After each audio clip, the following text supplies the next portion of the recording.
Pensando aqui, falando e elaborando ao mesmo tempo. Quando a gente encontrou o Marco, a primeira coisa que a gente fez juntos, ele mostrou a trilha do ensaio sobre a cegueira, que ele tinha acabado de fazer, assim. A gente ficou em silêncio ouvindo a trilha maravilhosa. Caramba. Eu sempre fui doida com música, mas teve aquela coisa, assim, que na minha época, assim, eu tive esse primeiro contato com a música, assim, da execução da música, como se a música fosse pra boy, sabe? Não era pra mim, assim.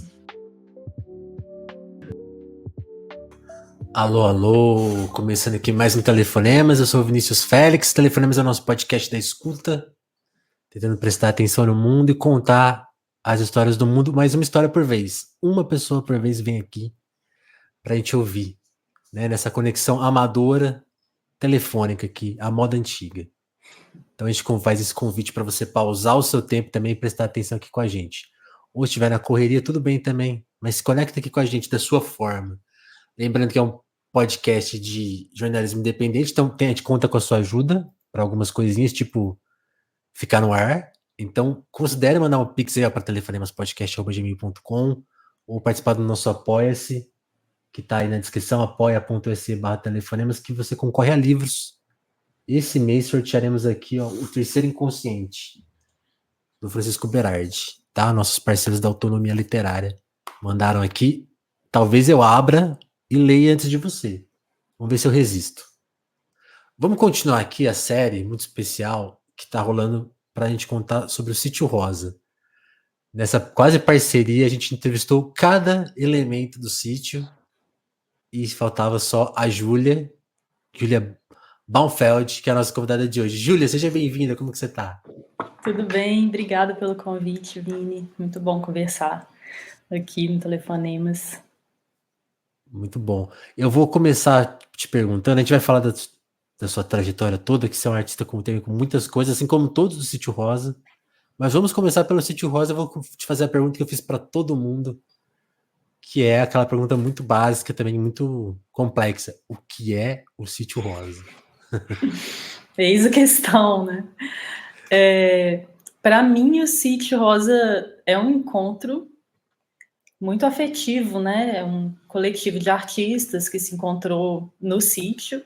Então, tem muito a ver com esse momento que a gente se encontrou no sítio em pandemia, né? E então a gente se acolheu e esse encontro assim que foi num momento tão importante assim para a gente de que a gente precisava desse contato, né, no mundo e que as coisas estavam muito extremamente virtuais e distantes e incertas. Então esse afeto ele foi muito intenso assim para mim pessoalmente, foi algo muito marcante e a gente começou a fazer vários encontros no sítio e criar juntos, né? Então, é todo um universo que envolve música, que envolve as artes visuais, que envolve afetividade, amizade, família e a natureza também. Esse tempo, né? Esse outro tempo que é o tempo do encontro, assim. E no sítio tem a parte, tem essa coisa, né? Não é exatamente um coletivo, não é uma banda, e você faz parte da parte visual, mas também parte da musical, né? Acho que todo mundo contou isso sobre você, vou revelar aqui, que você seria, de todos os multiartistas que estão no sítio, você é a que mais mexeu em campos, assim, do vídeo, da música, da pintura, de tudo. Qual que é o Sim. seu papel na banda? Como que você se inseriu naquilo? Tipo assim, vou sugerir uma letra, vamos fazer a parte do desenho, das capas, da ideia visual. Qual que é o papel da Júlia no Sítio Rosa? Eu acho até, na verdade, a Lau também participou, né? Pensando que participou de todos por exemplo, da música e da parte visual Sim, também. sim. Eu acho que como eu já trago né, na minha trajetória, assim, eu já trago essa coisa muito multiartista, né? Até na banda Tarda que eu participei, que também era de multiartistas, assim, eu tenho muito esse interesse, assim, de práticas que são transversais, né? Que elas atravessam todas várias linguagens, né? Então isso já é muito natural para mim, assim. Mas, por exemplo, na música, eu participei de composição de 2 músicas, que estavam os 4 juntos, muito natural, assim, que a música... A Geninha começou a tocar e né, a letra foi se complementando, assim, foi criando coletivamente, assim.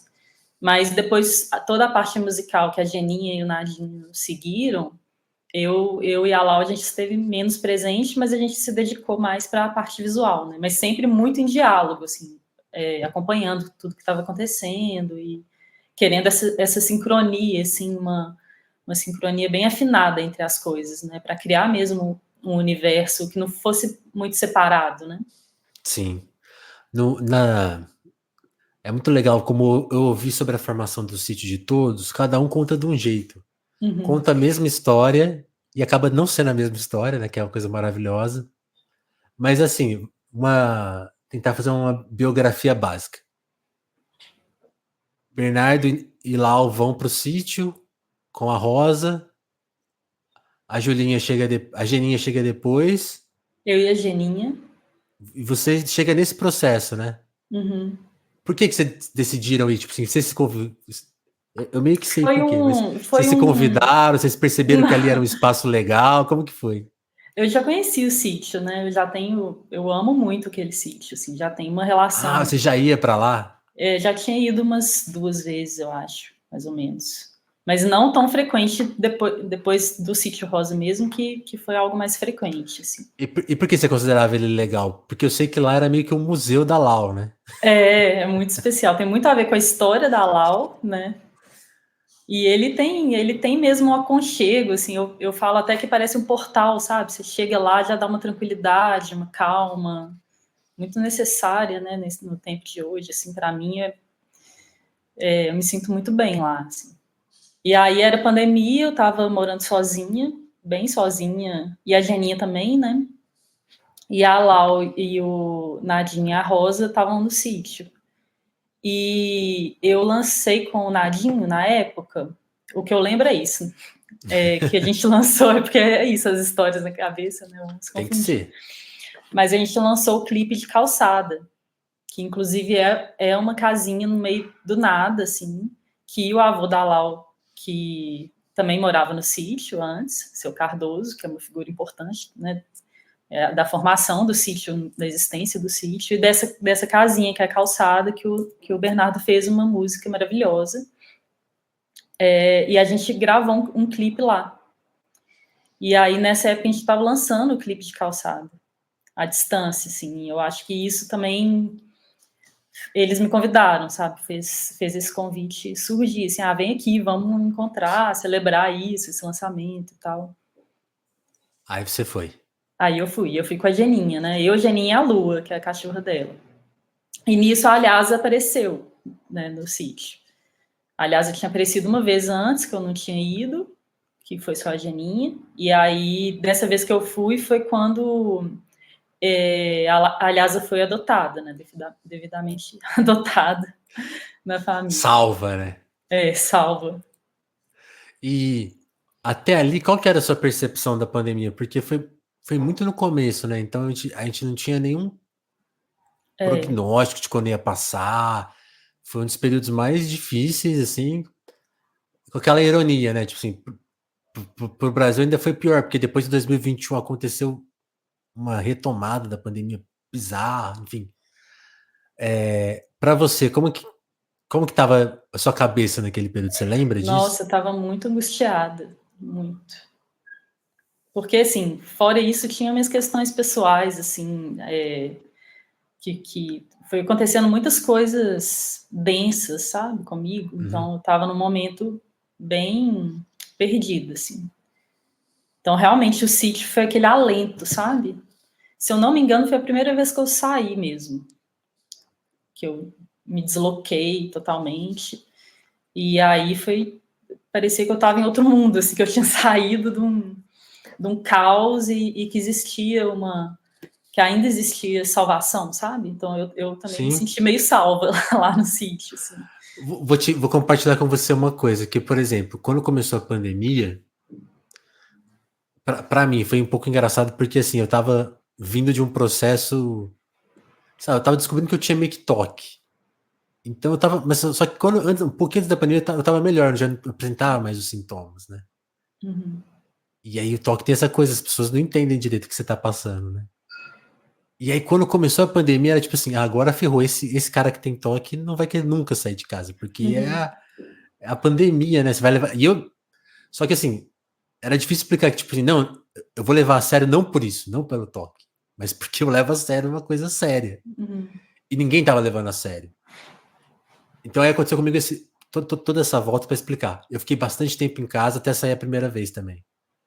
E quando eu saí, foi chocante para mim, tipo assim, ver que o mundo continua. Tipo assim, algumas coisas estavam desaparecendo, locais, é, espaços, né, que estavam vazios ou já abandonados. Mas assim, também foi chocante ver como as pessoas estavam vivendo de máscara, sem máscara. Por, por exemplo, foi um período que muita gente não usava máscara porque ainda tinha um conflito. Usa, não usa? Ah, melhor não usar. Eu lembro que tinha essa orientação no começo, bizarra. Pra você foi isso, tipo assim, de voltar a ver o mundo e falar, nossa, é outro mundo. Eu fiquei um pouco chocada, assim, porque foram várias coisas que vieram à tona, né? E aí eu lembro de sair algum dia de bicicleta e a rua vazia, completamente vazia, e muito medo, né? Muito receio de qualquer movimento. Vai que E aparece uma alguém, né? paralisação também, né? Foi muito doido. Ô, Júlia, como que você descreve assim a sua história? Como que você chegou a virar uma artista? Você sempre pensou em ser artista? Você fez outros planos durante a vida? Como que você chegou nesse lugar? Ai, pois é, eu fico achando que todo mundo, não é todo mundo, né? Mas eu acho que a gente meio nasce artista, assim, se for pensar as crianças, né? Até City Rosa tem muito esse universo infantil, assim, que a gente carrega com a gente, se for pensar nessa, nessa liberdade de criação quando a gente é criança, sabe? Uhum. Então eu acho que talvez eu sempre fui, mas aquele medo, né, de nossa, como que eu vou viver de arte? Como que faz isso? Muito, eu passei por vários momentos, assim, de ainda passo às vezes, né, de insegurança, assim, de tipo assim, não, como que é possível, né, fazer que isso seja Viável. viável, exatamente. E tipo, você conhecia outros artistas na sua infância? Era um mundo próximo do seu? Ou era um mundo distante? Assim, como que era a sua família? Se você pudesse descrever. Assim, na minha família não tem nenhum artista, mas meus pais, eles filmaram muito em VHS, né? E ouviam música também, participavam de coral. Então, assim, até tem imagens em VHS, eu neném no coral com eles. Então, eu acho que estava presente na minha vida, assim. E essas imagens VHS até que se tornaram também material de pesquisa minha até hoje e tal. Eu acho que também foram muito marcantes para pensar a imagem, estar em relação, né, com a imagem. Mas tem um artista em específico que foi muito importante para mim, que era amigo dos meus pais. Ele se chamava Fernando Fiuza, que ele era pintor, cartunista e fotógrafo. E ele fotografava muitos músicos também. E eu, na verdade, eu só soube disso depois que ele morreu, assim. Mas ele foi muito amigo dos meus pais desde a adolescência deles. E aí meu pai me levou no ateliê dele, quando eu tinha uns 10 anos. E foi a primeira vez que eu tive um contato mais, né, com um Aqui que vive o artista. artista, então.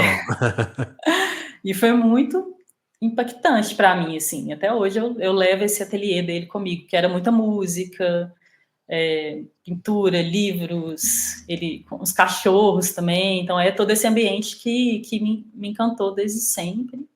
E foi uma época que eu pintei muito. Então, por um momento eu achei que a minha coisa era pintura, mas eu acho que eu travei até nesse lugar, assim, nossa, artista, como é que vai vender quadro? Como é que é isso? Assim, até pela pressão dos meus pais, assim, mas você vai vender quadro, sabe? Teve essa pressão que me travou, assim, tipo, nossa, mas como que eu vou lidar com isso, sabe? E Eles ao te mesmo pressionam tempo, teve uma uma pressãozinha. pressão, teve.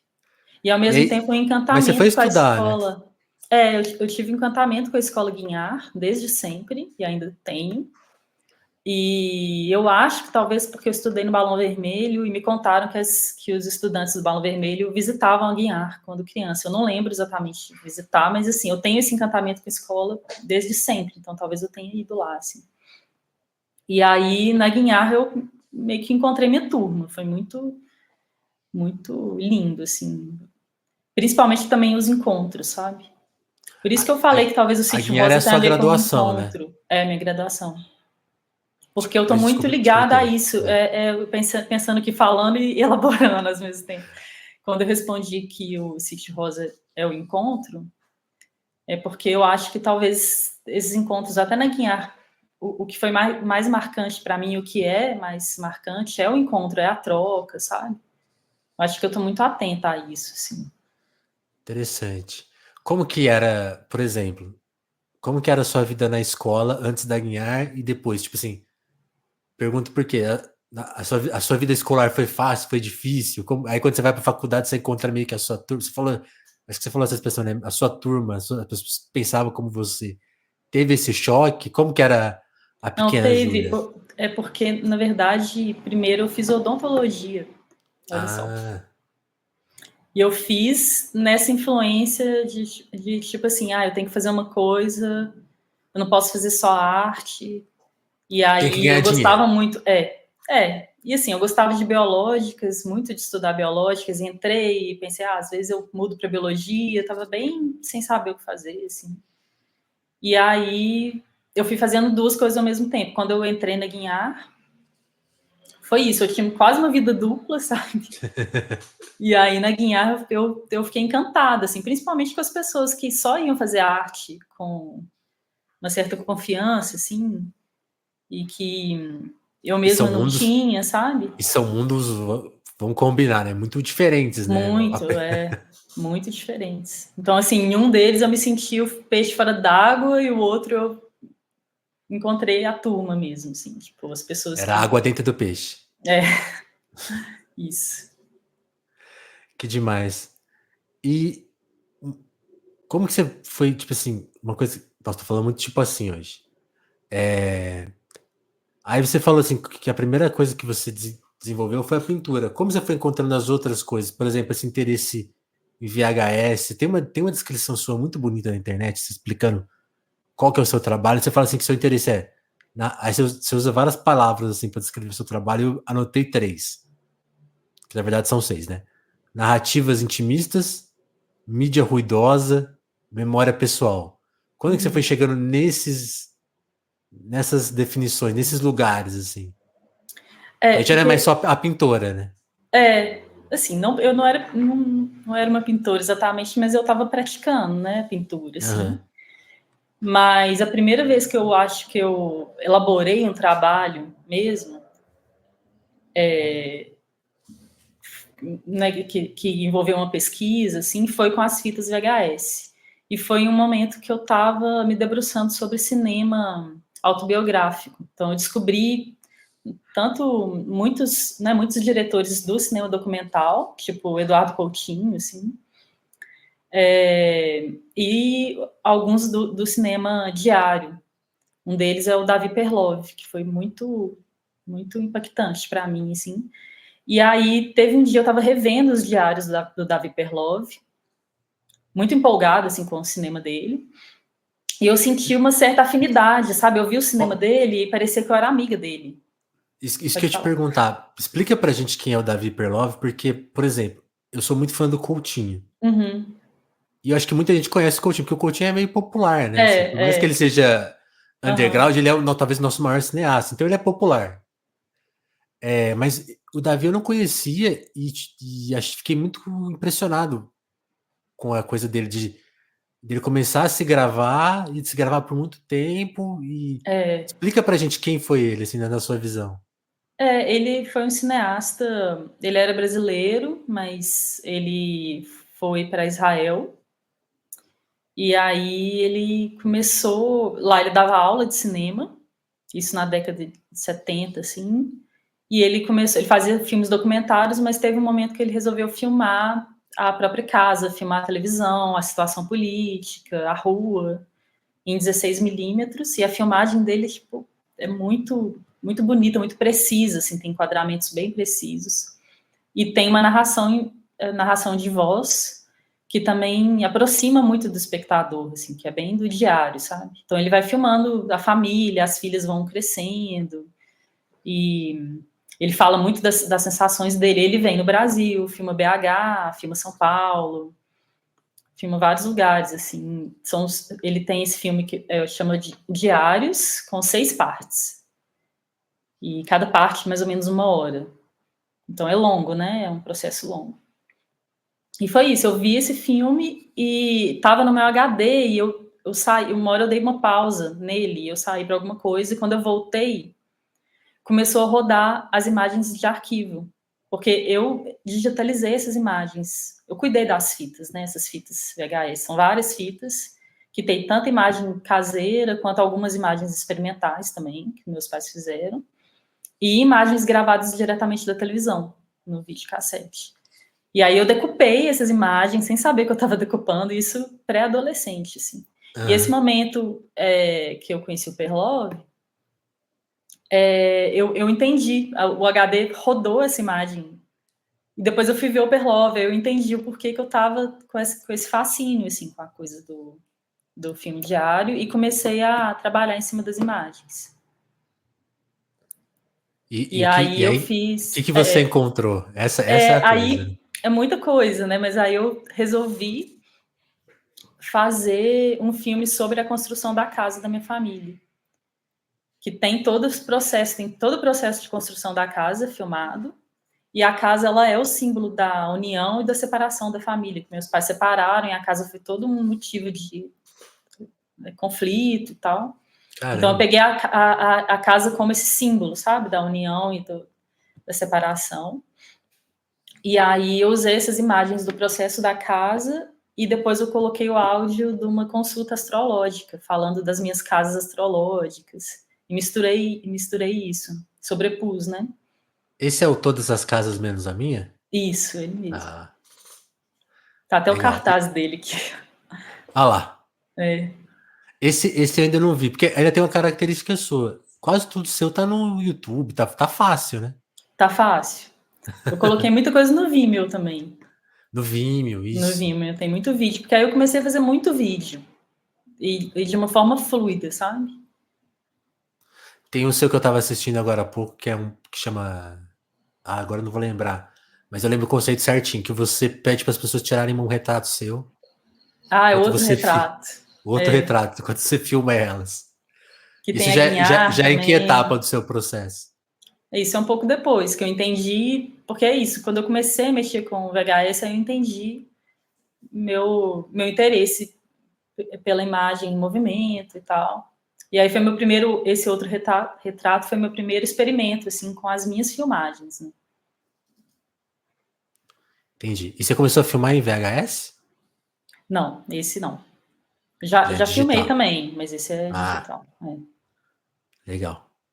Mas uma coisa que eu achei curiosa, porque esses dias tipo assim, anteontem, eu tava vendo o filme da Letrux, Viver é um Frenesi. Eu não vi.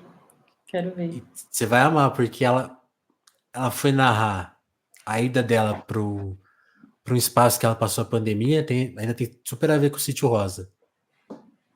Que ela vai para lá e é um lugar que ela vivia na infância. Era a casa onde se passava as férias. E lá tem os VHS da família dela. E aí é o tio dela filmando, e são filmagens assim absurdas, tipo um clipe delas criança, mas um clipe mesmo, assim, indo num lugar bonito e filmando elas dançando. E o clipe tem toda uma montagem. Aí tem outra parte que é eles filmando a festa de família. E aí tem umas cenas muito engraçadas, 2 tios que estão sentados juntos e as crianças implorando para que eles se beijem. E aí o tio vai fazendo uma montagem com o churrasco, assim, uma coisa super sugestiva. E aí, de repente, tem a avó dela sentando no colo do vô dela. E aí o tio comentando assim, hoje tem umas coisas muito engraçadas. E ela em choque vendo aquilo lá, tipo, como que se filmava isso? Que cabeça, qual que era a cabeça do meu tio? Ainda nessa pesquisa, você encontrou coisas... forma, né? Porque isso é uma coisa que eu vi você falando assim, nessas filmagens tem uma história da sua família, mas tem a história social também, né? Tem um corte de classe, tem, você comenta, né? Que corte sim. de classe é esse? Quem filmava nessa época, né? É, O que se assim, filmava? esse filme, o da Todas as Casas, primeiro ele vem de um processo que eu acho que é um pouco autopsicanalítico, assim. Uhum. Porque foi isso, no início eu comecei a identificar, olha, isso, aquilo, que passa dentro de mim como se eu estivesse vendo sinais, né, rastros de questões da minha própria vida ali, assim. Uhum. Mas aí depois que o filme ficou pronto e rodou em vários lugares, eu assisti ele várias vezes no cinema, teve um momento que eu vi e eu olhei aquilo como uma ficção, uma autoficção também. Eu olhei e falei, opa, calma, isso aí é a história que eu inventei para mim, né? E aí depois disso eu comecei a querer, a pegar essas imagens e distorcer elas, que é o filme Era, não sei se você viu, que é um dos que eu mais gosto, assim, talvez o que eu mais gosto, que tem eu dançando. Você falou desse filme da Letrux, eu lembrei que tem uma cena do Era que eu tô criança dançando, assim, e que tá todo verde, assim, a imagem tá distorcida verde do VHS. E aí eu começo a brincar mais com isso, assim, o que é essa realidade, o que eu tô vendo nessa imagem, mas o que o outro vê, né, como que isso é também uma fantasia, né, é uma narrativa minha própria, assim. E Sim. aí, quando eu vou mais para essas imagens da televisão, que eles gravaram diretamente na televisão, que eu usei muito na instalação da Vídeo Brasil, que eu participei, e aí começo mais esse jogo entre o íntimo e o coletivo também, né? Que é o que estava passando na televisão. Claro que na televisão da casa da minha família, assim, que é esse recorte, né? O que eles estavam assistindo, mas também como que isso representa, de alguma forma, um momento, né? Uma era mesmo. De um ponto de vista específico, assim. E agora uma coisa que eu tava pensando. Você ter registrado sua casa dessa forma, quer dizer, ter pego os registros da sua casa.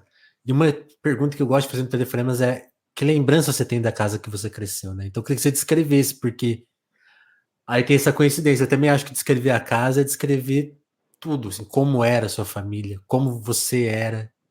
Que Aí, pois lembranças você guarda? isso você vendo filme, você vai sacar. É porque acaba que eu me exponho bastante no filme, assim, dessas coisas, tanto dessas relações. Por isso que a mistura com a casa astrológica, né, fica muito potente, assim, porque mistura tanto uma visão, né, dos meus anseios, da minha personalidade e tal, com a estrutura da casa, assim. Então mostra assim, a madeira da casa sendo montada e eu falando de um receio meu específico, sabe?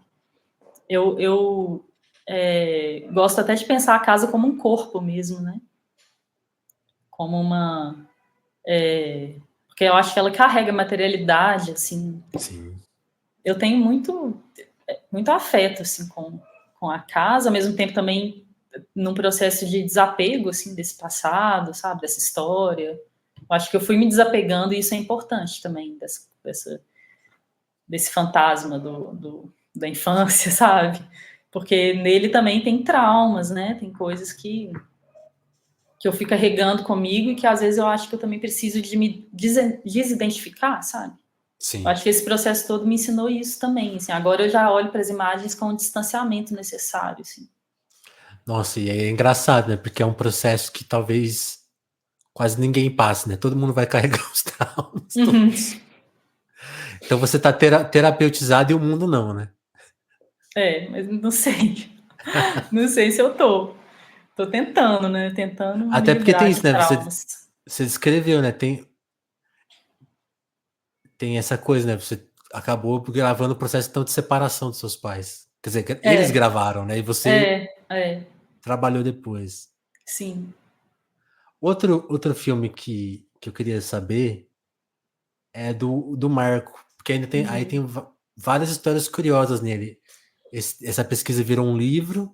Uhum. Tem a curiosidade de você. A gente falou do Eduardo Coutinho mais cedo. Você encontrou ele e ele Uhum. que te deu uma dica. Conta essa história.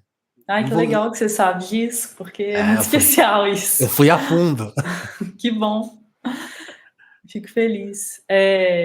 Então, o Marco, para começar, o Marco é uma pessoa muito importante para mim, assim, assim, tanto como artista, né, que ele é uma referência enorme, um gênio incrível, como pessoa mesmo, porque meu encontro com ele algo que marcou mesmo a minha vida, assim. E é uma história bonita do nosso encontro, que ele era meu vizinho. Ele morava numa casa, a menor casa que eu conhecia, uma casa de um cômodo só, bem pequeno. E eu sempre ouvia o Akiti, conhecia, né, o trabalho dele. E aí eu descobri que o aniversário dele era no mesmo dia que o meu, que é 10 de outubro. E só para situar todo mundo, a gente tá falando do Marco Antônio Guimarães, certo? Ah, é. Do, Que do eu já falo Akiti. Marco como se todo mundo soubesse. Mas Mas continua. aí, tá. Aí eu descobri que o aniversário dele era no mesmo dia que o meu. E aí 10 de eu outubro. pintei, 10 de outubro, E aí eu Sabia que eu pintei um sou do dia quadro. 15, ó. Tô quase, Ó, hein? tá perto, tá perto. Eu pintei um quadro de presente para ele e escrevi atrás do quadro: tentar retribuir o que sua música me traz. Júlia, só isso. E deixei na porta da casa dele, porque eu passava na porta da casa dele todo dia, assim. E eu Sim. era muito encantada com todo o trabalho dele, assim, só fazer E uma geral, assim, que além via do ele? Você já tinha grupo. falado com Ah, ele ou eu nunca? não, só via a distância, porque ele é muito recluso, né? E eu já era muito fã, assim, do trabalho das trilhas sonoras para o Grupo Corpo, das trilhas sonoras de filme, né? Então, assim, Lavoura Arcaica, por exemplo, eu já amava, então já era muito fã dele. E aí eu contei para o Fernando Fiuza, que estava vivo na época, e eu não sabia que o Nando conhecia o Marco. E aí o Nando contou para o Marco. E me ligou um dia e falou: Olha, eu contei para o Marco que eu conheço a Júlia, que deixou um quadro na porta dele, e ele falou que quer te conhecer. E aí um dia eu fui na casa do Marco, eu, o Nando, a gente encontrou o Marco, e a primeira coisa que a gente fez juntos, ele mostrou a trilha do ensaio sobre a cegueira, que ele tinha acabado de fazer, assim, a gente ficou em silêncio ouvindo a trilha maravilhosa. Caramba. E aí depois disso a gente se conectou de uma forma muito forte, assim. E a gente ficou muito amigo, muito próximo. E ele começou a me entregar várias coisas do processo de criação dele, dos métodos de composição, que depois se tornaram um livro, né? Mas isso desde 2008, que foi quando conheci ele, até 2018, que eu reuni o material. Então, foi uns 10 anos reunindo esse material. E aí eu comecei a filmar ele também, que foi quando eu até comprei uma câmera, primeira câmera digital, assim, que eu tive. Foi com esse intuito de filmar ele, porque, de repente, eu estava com um acesso, né, muito íntimo com um gênio que as pessoas não tinham esse acesso. E aí, como eu já gostava né, de cinema, eu pensei, nossa, eu tenho que fazer alguma coisa com isso. É quase uma responsabilidade, né? Eu consegui uma coisa muito exclusiva, eu preciso filmar. Preciso, mas eu não sabia muito como filmar, porque vergonha de aparecer, vergonha de filmar ele também, de como que eu, né, tô aqui na casa dele, que horas que liga a câmera, como que é isso, sabe? Você tinha Eu medo, sei lá, de conversei com estragar essa ele. amizade? Não, a gente conversou e ele topou, mas eu sou muito cuidadosa, né? Muito cuidadosa com ele. É aquilo, a câmera, ela é impositiva, né? Tipo, a gente estava fazendo nossos encontros normalmente, aí você leva a câmera, como que é isso? Como que... Eu estava entendendo como que ia ser esse registro. E aí, depois de um tempo que eu já estava tentando fazer isso, eu encontrei ao acaso com o Eduardo Coutinho. Totalmente ao acaso. Foi uma coisa surreal. Que eu fui no Rio de Janeiro, estava eu e minha mãe, e a gente foi no Moreira Salles, no Instituto Moreira Salles, e ele estava simplesmente sozinho tomando café na mesa, assim.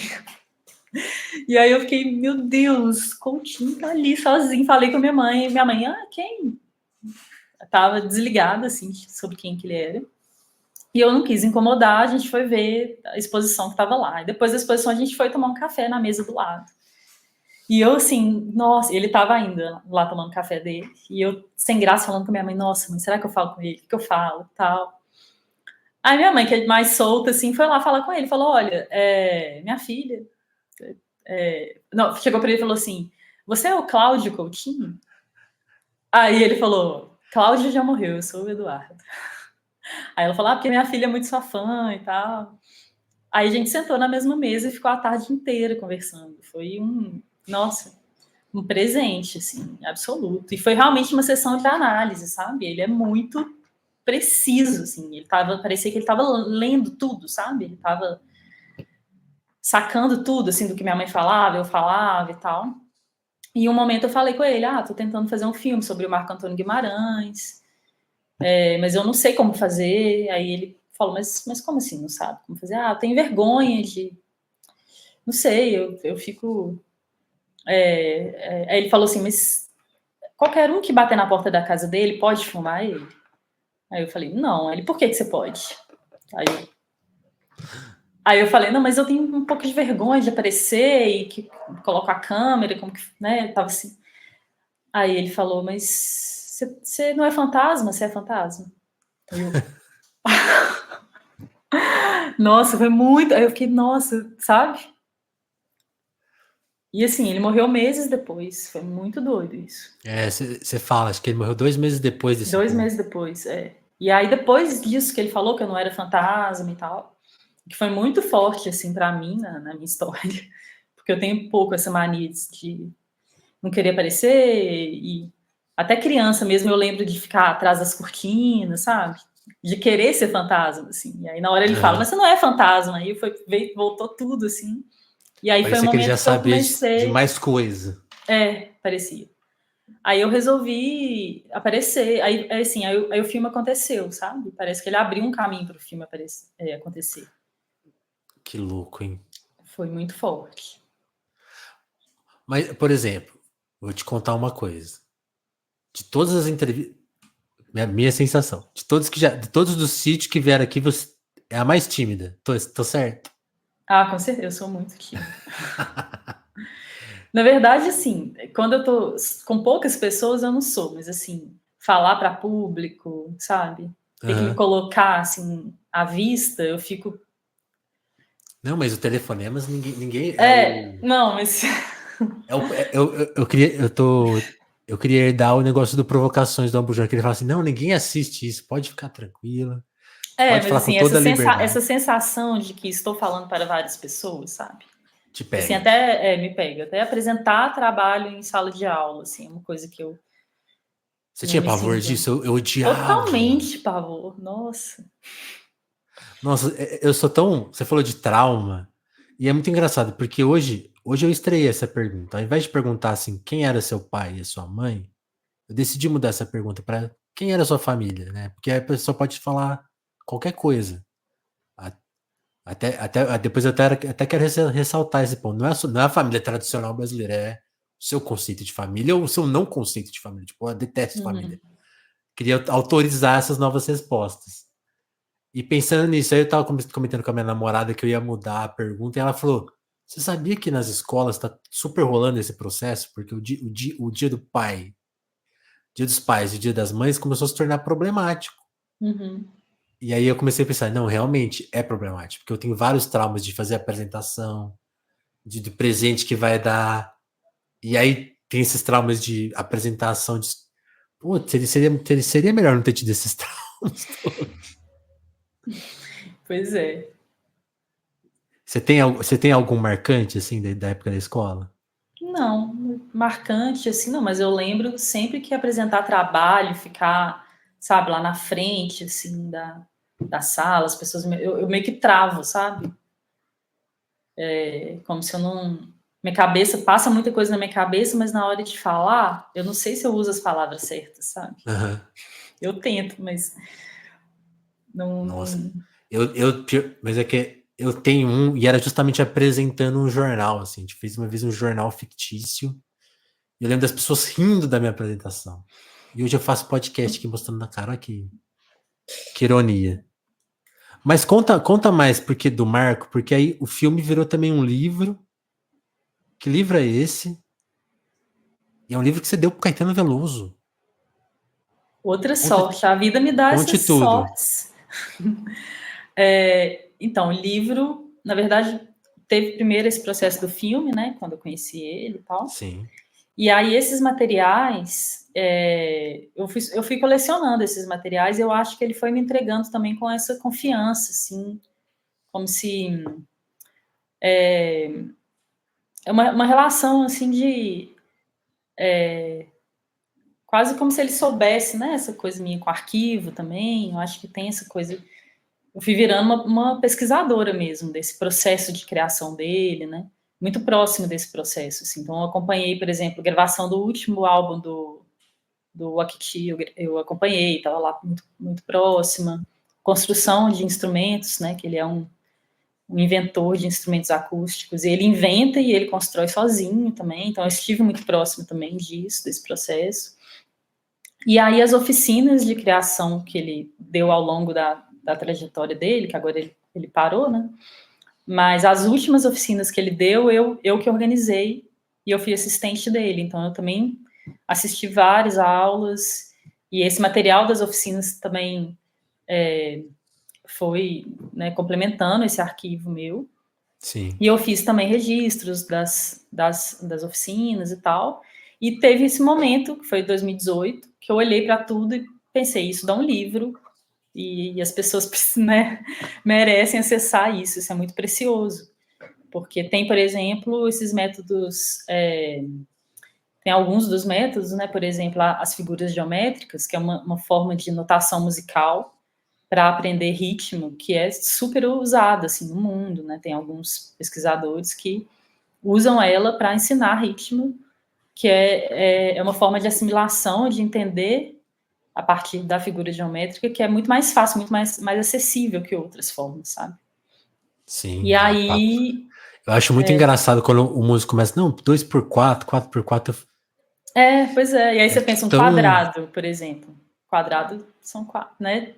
Facilita muito, assim. E aí eu fiz um protótipo desse livro, primeiro só com as imagens, um para mim, um para ele, isso em 2018, e depois escrevi um projeto para pensar em textos, legendas para essas imagens e tal. E o livro se chama Pêndulo, porque o pêndulo é um dos métodos que ele usava nas oficinas. E que foi uma das aulas mais mágicas que eu presenciei. Assim. Então, ele pega os movimentos do pêndulo para ser como um regente, assim, de improviso musical. É muito bonito. E aí eu convidei algumas pessoas para escrever para o livro. O Marcos Karasaki, que é um pesquisador do Walter Smetak. E o Walter Smetak é uma das principais referências do Marco Antônio, né? Que foi um suíço naturalizado brasileiro que deu aula na UFBA. Olha, tudo se conecta. Tudo se conecta. E a UFBA, nesse momento que o Marco foi estudar lá, o Marco foi com 17 anos estudar na UFBA, estava num momento de muito explosão assim, cultural, porque estava surgindo as primeiras escolas superiores de dança, teatro e música lá. Então ele foi colega do Tom Zé, Nossa. o Smetak foi mestre assim, do Gilberto Gil também, então assim, o Smetak é uma influência para o tropicalismo, sabe? E o Smetak criava ele fala que são esculturas sonoras, mas eram instrumentos que não temperados para improviso sonoro, improviso coletivo, assim, mas também muita pintura, também muito visual, sabe? E aí o Marco fez o primeiro instrumento dele baseado num instrumento do Smetak, que é o chore, só que ele levou para outro lado, assim, um lado mais da música popular também e tal. Então, estou aqui me perdendo aqui sobre o que eu estava falando. Não, tá legal. Eu queria justamente que você Dando uma descrevesse, aula assim, do Marco aqui. porque você também faz música, né? Tem o seu disco, e ele é experimental ao seu modo, assim, são músicas super Sim. curtas, músicas que vão... Eu tava ouvindo, assim, é muito engraçado quando uma música parece que vai numa direção só, assim, aí conta e termina. Tem uma influência aí também, né? Como que o Marco Super, foi te super. moldando também, ou Porque eu desmoldando, sempre né? fui doida com música, mas teve aquela coisa, assim, que na minha época, assim, eu, né, pré-adolescência e tal, e adolescência, eu Como uma via pessoa muitas tímida canta, né? jams. Não, nem era isso, era tipo assim, eu tinha muita proximidade com músicos homens.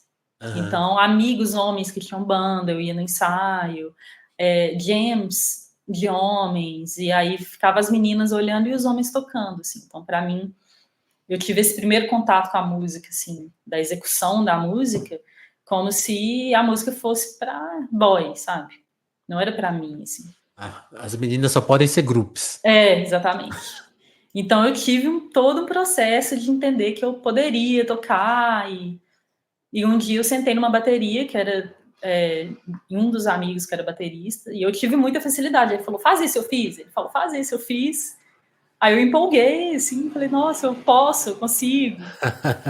E aí, mas assim, eu estudei também musicalização na Fundação Artística de Música também, que foi muito, muito legal também. Mas assim, de execução, de poder ter banda, sabe? Foi esse momento da bateria que um amigo meu me emprestou uma bateria. E aí eu, de repente, tinha uma bateria no quarto e fiquei, quem vai tocar comigo e tal. E acabou que eu juntei alguns amigos, foi minha primeira banda, que se chamou Baum, e que foi bem de experimentação. Então eu aprendi a compor, a gente compôs muita coisa e tal, mas eu aprendi a compor e a tocar fazendo, sabe?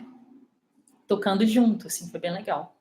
O E Baum aí gravou? encontrando a Baum, não, a gente não lançou. A gente gravou coisas caseiras, assim. Eu até tenho vontade de gravar umas músicas da Baum. A gente tem muitas composições legais. Mas aí, nisso, eu tive um encontro com o Marco, que ele também me fez ver a música de outra forma, porque o Marco é esse gênio da música que, ao mesmo tempo, nas oficinas dele, por exemplo, que iam vários músicos profissionais, ele falava, gente, menos é mais, sabe? Não é a quantidade de nota que você toca, é como você toca uma nota. Então ele foi me passando isso, eu fiz uma marimba de vidro com ele me ensinou a tocar marimba de vidro, sabe? Eu fui penetrando nesse mundo de composição, que tem a ver com o visual também, então as coisas se misturam, né? Então ele compõe pensando numa notação gráfica, ele faz uma notação musical, então assim, juntou esses dois universos para mim que faz muito sentido, né? Total. Como você lê uma imagem musicalmente, assim. Então eu acho que eu fui criando essa sensibilidade forte de entender as duas coisas junto, sabe? E aí eu tive o encontro da Tarda, né? Que foi também esse momento que eu encontrei pessoas que também eram multi, que faziam vídeo, que fazia foto, que fazia desenho, e que ao mesmo tempo tocava, e que tocar não precisava ser no lugar do virtuosismo, sabe? Sim. E o Tarda lançou um disco, né? Lançou um disco, que é o Futuro. Eu estava até ouvindo ontem, fazia tempo que eu não escutava. E aí, depois disso, eu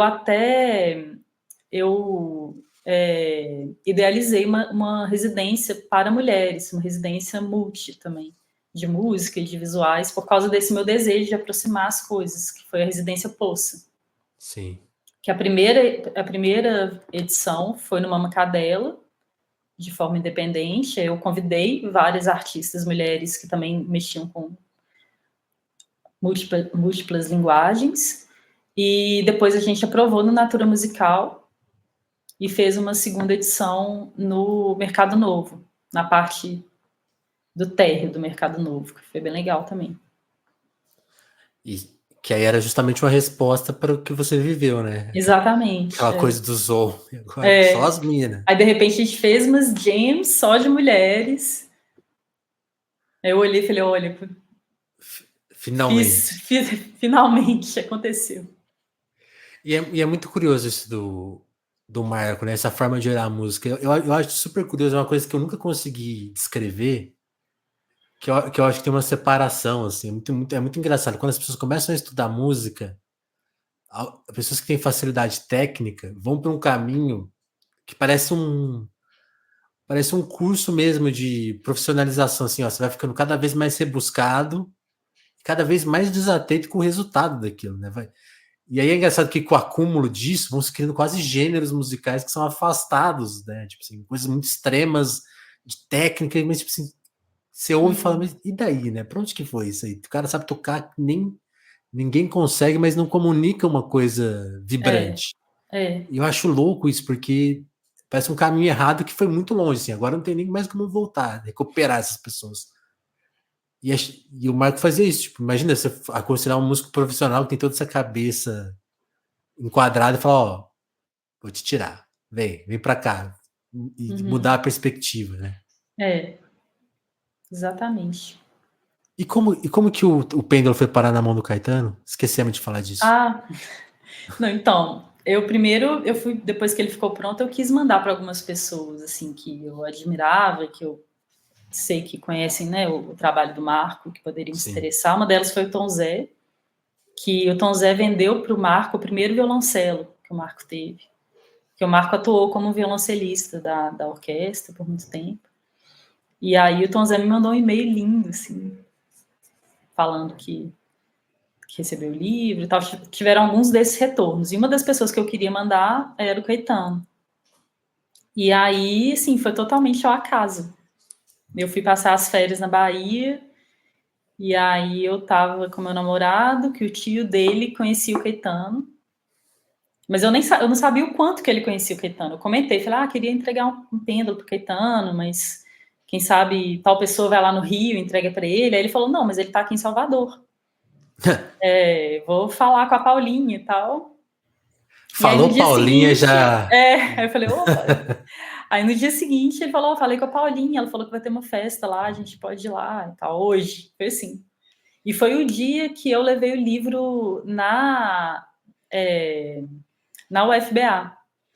E eu fui lá no porão, que era o porão que o Smetak trabalhou e fez os instrumentos. Então foi um dia muito marcante, assim, que de manhã eu fui na UFBA, e aí depois eu conheci a filha do Smetak, fui na casa dela, e fui na casa que ele morou. E o Smetak também escreveu vários livros, e ela me mostrou poesia dele, foi um encontro lindo, a Bárbara Smetak, uma querida. E aí, à noite, brotei na casa do Caetano, assim. E foi, nossa, eu fiquei muito emocionada de entregar o livro para ele, foi muito lindo. Para quem mais, assim, que a gente conhece que tem livro? Porque, pelo que eu O entendi... Egberto Gismonte, eu mandei para ele também. O José Miguel Wisnik. Caramba. O Fernando Meirelles. O Rodrigo Pederneiras, né? Porque é um livro que não tá na livraria, né? Não, até que eu gostaria, eu até ia botar ele em alguma... na Quixote, aqui em BH. Eu lancei ele em Lisboa, né, semana passada. Aí tá lá na Livraria da Travessa, em Lisboa. Tem, assim, 2 exemplares. Mas eles falaram só para eu deixar só 2, porque se eu deixasse mais, eu ia ter que buscar lá depois, se ninguém comprasse. Ô, louco, que falta de confiança deles, né? Pois é. Se você é ouvinte do Telefonemas em Lisboa, vá lá na Livraria da Travessa, compre um, e o outro você compra também e manda pra gente. Não, é só falar comigo. Tá bom, vou te pedir um depois, então. Outras perguntas que eu tenho anotado aqui. Você falou que eu te investiguei mesmo. Japão na sua vida, o que é isso? Meu gato aqui quer participar. Quem chegou? É o Fai. Fai. E Fai? Eu tenho 2 gatos, Low e o Fai, que aí é Low-Fi a dupla. Demais. Né, Vavá? Justamente você ficou com o Fai, hein, Fai? Será que tem a ver com a personalidade deles também? Eles são muito lindos. Mas o Japão era um sonho da minha vida, conhecer o Japão. Você foi para Lisboa, Japão. O que o Japão significa? Nossa, o Japão é difícil falar. Ele significa um pouco, tem uma coisa meio futuro lá, né? Tem um cuidado com as coisas, sabe? Com as pessoas, com o outro, com uma atenção, assim, uma reverência a tudo. É muito especial. Muito especial. Mas, assim, a viagem que eu posso falar mais coisa dela, que virou trabalho, foi a viagem que eu fiz para o Oriente Médio, né? Em 2019. O que você foi fazer lá? Eu recebi um convite de Israel para ir, porque eu sou descendente de judeu. Meu avô era judeu, polonês, que é o Baumfeld, que eu não conheci ele, porque ele morreu, minha mãe era nova. E aí eu recebi esse convite e desconfiei. Primeiro, quase não aceitei, porque eu sou contra, né, a política colonial de Israel. Mas na época eu fiquei também mexida ao mesmo tempo, né? Curiosa também com essa história, e conhecer a região, e de ir para lugares, assim, da região, ver isso de perto, assim. Porque é o berço da do patriarcado ocidental ali, né? Então, significa muita coisa, assim. E eu fui. Isso em 2019. E aí eu não fiquei só em Israel. Eu fui primeiro para Israel, fiquei 10 dias, e depois eu fiquei sozinha e fui para a Palestina e fui até o Egito. E aí registrei isso tudo em filmagens e fotografia. E ano passado eu fiz uma exposição com essas fotografias. E agora eu estou trabalhando em um filme com as filmagens. Mas super delicado, né? Porque é uma questão que envolve, principalmente no momento atual, que essa guerra está, Sim, né? né? Tomou. Genocídio, né? Nem só fala guerra, né? Esse genocídio horrível tá eclodindo, assim. Mas a minha sensação é que na época que eu fui, que é 2019, é quase como se tudo estivesse suspenso para isso acontecer, sabe? Sim. Então, é muito pesado, assim, né, estar lá foi muito pesado também, não foi uma viagem só. Sim, é difícil perguntar isso, mas eu imagino que você foi para lugares que hoje estão destruídos, ou não? Talvez, assim, eu só fui para Belém, na Palestina, por exemplo, Gaza eu não entraria fácil, sabe? Belém eu entrei porque é tudo muito controlado por Israel, né? Então, Belém eu entrei porque tem um apego turístico, assim, que é o lugar que Jesus nasceu, então você vai lá ver esse lugar e tal. Mas eu fui depois para o Egito, né? Que foi onde eu fiquei mais tempo. Mas, assim, é muito difícil até fazer esse trabalho, porque falar dessas questões, sendo que, né, ela abrange uma questão muito maior, assim, do que, por exemplo, um filme de viagem, sabe? Sim. Então, é delicado, assim, e ao mesmo tempo também foi isso, eu filmei, eu tenho, né, eu fui lá, eu tenho um testemunho, assim, eu estive lá, assim, mas entender também o tamanho disso, né? Tipo, não é que eu vou conseguir falar da dimensão que isso toma, né? É uma dimensão muito gigantesca, assim. Então, eu sei do tamanho disso, que é um tamanho... E é uma coisa que a gente não sabe onde vai parar, né? Porque tá tomando uma proporção quase mundial, né? E não tem perspectivas de parar, né? Esse que é o pior, assim. Quem que vai parar Israel, né? O meu medo atual é que vire chega num ponto que os aliados de Israel comecem a conter, sabe? E aí vira uma guerra mundial, uma coisa absurda. Tem muita chance de acontecer isso. E é muito, muito louco ter ido lá, assim, né? Jerusalém, né? Essa tensão no ar, e ver, assim, fumaça no horizonte, ninguém explicar o que está acontecendo, sabe? E muita arma, muita metralhadora, o tempo todo, assim. Essa tensão, né? Tipo, foi a viagem mais forte da minha vida, assim, mais impactante, com certeza. Imagina. O projeto que a gente já tem acesso é o de fotos, então. Tem até uma publicação na revista Zoom, que saiu no final do ano passado com algumas fotos. E aí tem algumas coisas, né, que eu postei na internet, assim. Mas eu queria fazer um livro também. Porque, assim, as fotos são fortes. Mas é isso, o tema é tão delicado que eu também fico sem saber como... Ministrar agora. Tem que dar tempo, né? Tempo ao tempo. Sim. Júlia, perguntas que a gente gosta de fazer aqui como para geral, assim, para encerrar os papos. Também é um momento mais filosófico aqui nós. Você se considera uma pessoa mais do pensar, do agir ou do agir pensar? Onde você se coloca? Você sofre mais para colocar a mão na massa? Você prefere pôr a mão na massa do que ficar elaborando muito?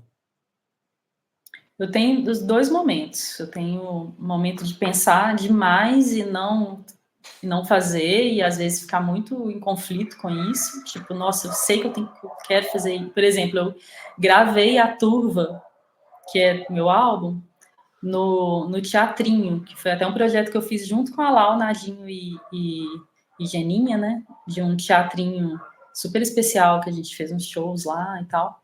E aí a gente gravou uma live lá, E vai fazer 2 anos já e eu não mexi. E é um material lindo. E aí eu penso assim, nossa, eu tenho que montar naquele material. E aí fica, sabe?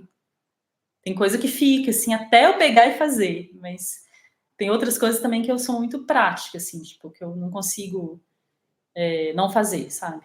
Entendi. Que eu vou me dar um ímpeto, assim, que eu faço e aí eu entro no processo e aí ele também sai rápido, assim.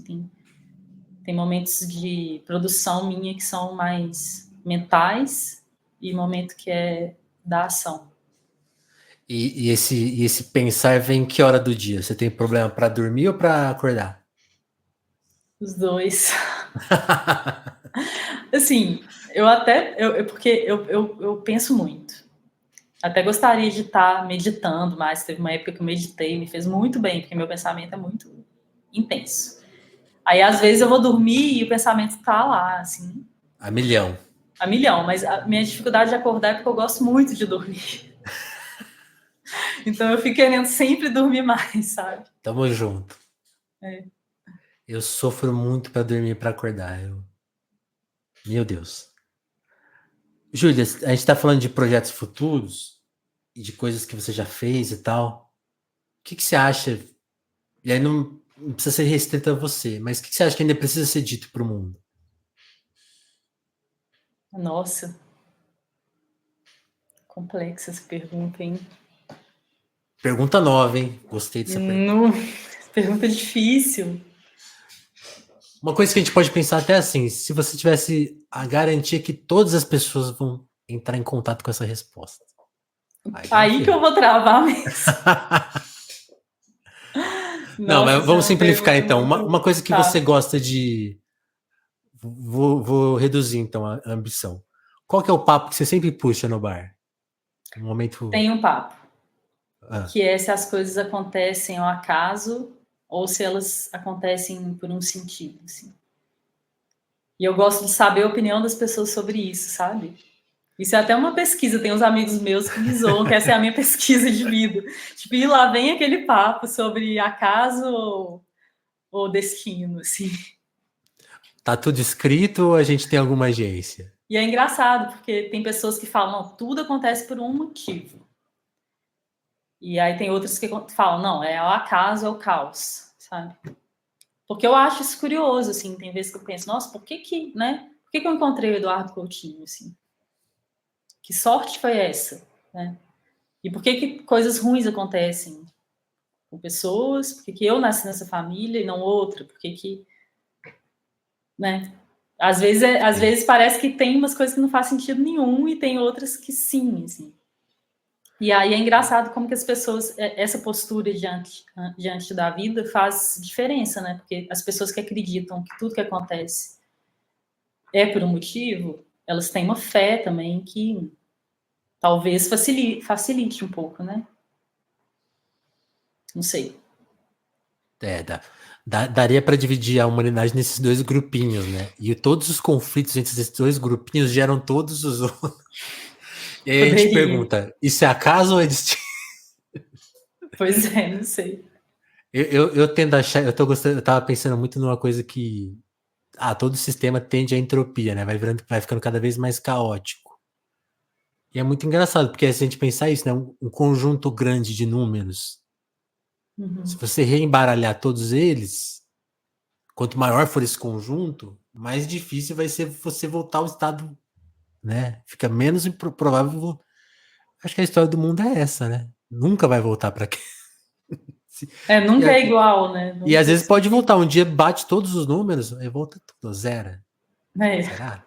Será que vai acontecer? não sei. Mas o seu projeto de pesquisa tá. Você tem uma. Tá meio a meio as respostas, tá 70-30. Você tem esse número? Eu não cheguei a fazer uma metodologia, né? Uma Uma conta. anotação, uma Entendi. contabilidade. Ainda não. Mas ó, uma curiosidade, você consegue antever assim, essa pessoa vai responder isso já? Não, é bem inesperado. É bem inesperado. É. Que louco. O que que você acha? Qual que seria a sua resposta? Ah, eu não queria dar resposta covarde, né? Mas vai ser acaso destino. O Uhum. destino é acaso, porque eu acho que a gente tem uma agência, mas ela não, tipo assim, ela não é determinante, né? A nossa agência. Ela vai contar com acaso. Mas que é destino, né? Então, tipo, eu fico nesse. Eu acho que é as duas coisas. Assim. Talvez De as duas alguma. coisas são a mesma coisa, né? Exatamente. Né? Que é a coisa do. Tipo. Eu realmente acho que tá tudo escrito. A humanidade já assim, é aquela coisa do Einstein, né? Tudo já aconteceu. Se você Uhum. começar. Se você sair daqui disparada na velocidade da luz, você vai chegar no fim da história. Então, tipo. Já aconteceu, assim, não tem como mexer nas coisas. Mas a gente mexe nelas, né? Nossa, difícil. Intenso. Mas eu acho que é mais acaso. Se eu tivesse dar uma resposta objetiva, então eu vou ficar com acaso.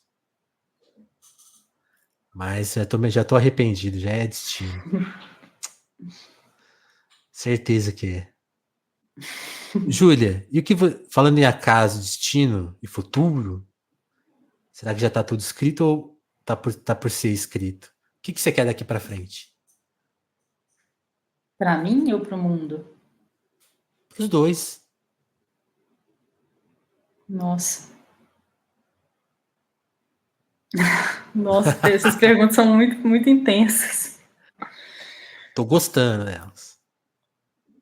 Ah, eu queria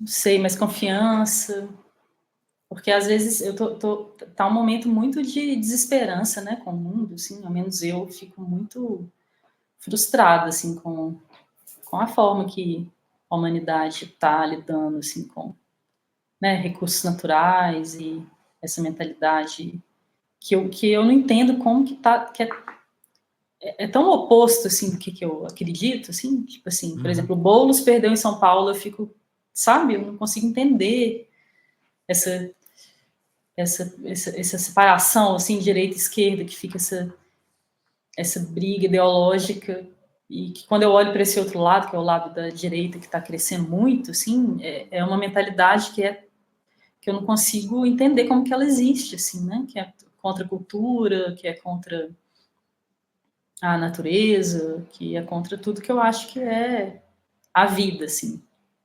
Então, eu acho que eu.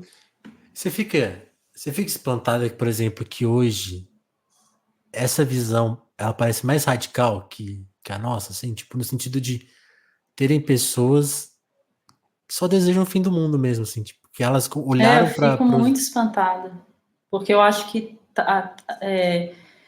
tá separando, a humanidade está se separando da vida, quase como se fosse isso, sabe? Tudo que é, né, do sensível, do, tipo isso, ver o céu, ver as estrelas no céu, né? Então, as luzes da cidade apagam as estrelas, as comidas estão cada vez mais envenenadas. É tipo tudo que vai afastando a gente do viver, assim. Sim. Então, isso eu fico muito chocada e vai me. Fico perdendo as esperanças. Então, eu quero mais esperança, mais confiança de que as pessoas, né, as mentalidades podem mudar, assim, que as pessoas podem.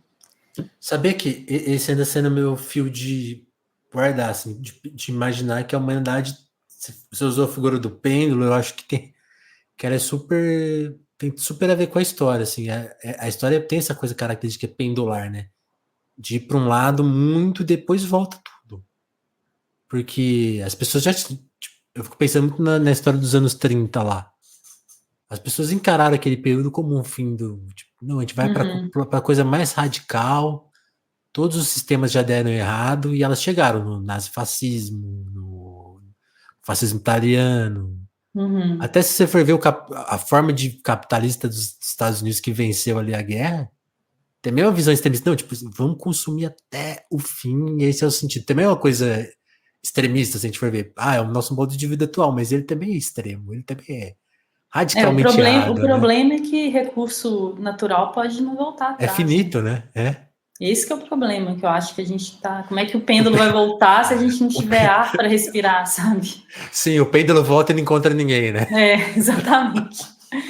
Tipo assim, a natureza vai estar aí, mas será que a gente vai, né? Como que a gente vai viver nas condições desse colapso climático, assim, isso me preocupa muito. Entendi. Tem como terminar o podcast numa nota positiva? Tem, vamos lá.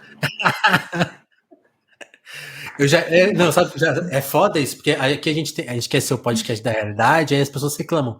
Não, o podcast é muito sério, muito. Amigo, o que eu vou fazer? Vou ficar dando risadinha aqui? Não tem como. Mas vai, uma nota positiva, então. Vamos voltar para o início, que é o Sítio Rosa, né? Que dá esperança. E eu acho que é uma criação que mexe nesse lugar da esperança, de conectar, Total. né, com esse afeto, com a infância. Enfim, eu acho que o Sítio Rosa é a nota, é a nota positiva da conversa. Total, né? Assim, A resposta tá no cuidado, né? nesse cuidado, exatamente, nessa troca com o outro, né? É isso, Com a demais. natureza e com Então as crianças. fica a minha dica, então, ouçam. Estamos aqui encerrando, inclusive, né? Agora que eu me toquei, que é esse super ciclo do Sítio Rosa, entrevistamos todos os integrantes. Fica o meu convite para vocês aí que tem banda, topem esse desafio de fazer as coisas em partes aqui com a gente. É uma coisa tão diferente, tão legal, tão. É um projeto que a gente tem a resposta de todo mundo envolvido e foi muito especial ter conversado com todos. Estamos encerrando aqui com a Júlia. Mas fica meu agradecimento para todos os outros três e ao Vaguinho também, que ajudou a organizar isso super. Júlia, brigadão, hein? Obrigada, Vini, por isso, por conversar com a gente, por essa troca, né? Muito bom. Muito especial para Eu nós. espero que vocês todos se vejam depois, né? Cada um veja os outros três. Eu tô Depois super curiosa, eu tava quase perguntando para você, assim, mas qual que foi a definição de City Rosa de cada um? eu já não lembro. A gente gravou até alguns seguidos, mas o seu deu uma espaçada, por exemplo. Então, tem coisa que eu não lembro. Eu vou ter que rever. Uhum. Eu espero que vocês não entrem em conflito e acabem por minha causa. Não. É a pluralidade que importa. Total. Então, uma pergunta mais antes que a telefonema, Júlia. Gostou da conversa? Muito, muito obrigada. Muito Foi bom. super legal. Ó, vou fazer um convite para todo mundo que o telefonema só pode existir dessa maneira única, com a ajuda de vocês. Então, considerem mandar um pix para a gente no Telefonemas, podcast@gmail.com. Não deixem de mandar qualquer valor. Também é um e-mail para se comunicar com a gente. Então, se você tem um release, se você quer aparecer aqui um dia, se você quer elogiar a gente, xingar a gente, é por esse e-mail aí. Dê like, comenta, participa do. Se você vê pelo YouTube, tem como ser membro desse canal, pode ser membro também. E tem o nosso Apoia-se, onde a gente começou a sortear livros. E o livro da vez é O Terceiro Inconsciente, que é o super. O Franco Berardi tem a ver com esse conceito de cancelamento lento do futuro. É uma ótima leitura para pensar que coisas que a gente refletiu nesse papo. É isso, turma. Até o próximo Telefonemas, então. Um beijo. Beijo, Júlia. Até mais. Beijo, obrigada.